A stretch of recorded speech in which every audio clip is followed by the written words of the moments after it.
இன்னைக்கான டாப் சம்பவங்கள் என்னென்னு பார்ப்போம். அதுல ஃபர்ஸ்ட் பெரம்பூர் மாணவி ரித்திகா அவர்கள் நல்லா படிக்கிற மாணவி. குடும்ப சூழ்நிலை காரணமா அவங்களால படிப்பை கண்டினியூ பண்ண முடியல.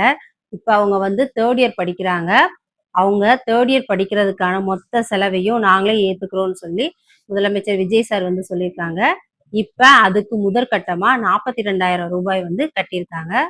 செகண்ட், முதலமைச்சர் விஜய் சாரோட டிவோர்ஸ் கேஸ் நாளைக்கு ஹியரிங்க்கு வருது. தேர்டு, சேலத்துல ஆத்தூர் அருகே ஒரு மலை பகுதிக்கு பல வருடங்களா பேருந்து வசதியே இல்லாம இருந்துச்சு. அந்த மலை பகுதிக்கு இப்ப பேருந்து வசதி பண்ணி கொடுத்துருக்காங்க. ஃபோர்த்து, மதுரையில +2 படிக்கிற பள்ளி மாணவி ஸ்கூல் முடிச்சு ஆட்டோல போகும்போது அந்த ஆட்டோ ஓட்டுநர் பாலியல் தொல்லை கொடுக்க ட்ரை பண்ணியிருக்காரு. அப்போ அங்க வந்த சிங்கப்பெண் அதிரடிப்படை உடனே அவரை அரெஸ்ட் பண்ணியிருக்காங்க. அதை பாராட்டி அவங்களுக்கு மாநகர காவல் ஆணையர் சான்றிதழ் கொடுத்திருக்காரு. ஃபிஃப்த்து, ஏடிஎம்கேவோட முன்னாள் எம்எல்ஏ மரகதம் குமரவேல் அவர்கள் டிவிகேல ஜாயின் பண்ணியிருந்தாரு. இப்ப அவரோட தொண்டர்கள் 30,000 பேரு டிவிகேல ஜாயின் பண்ண போறாங்க.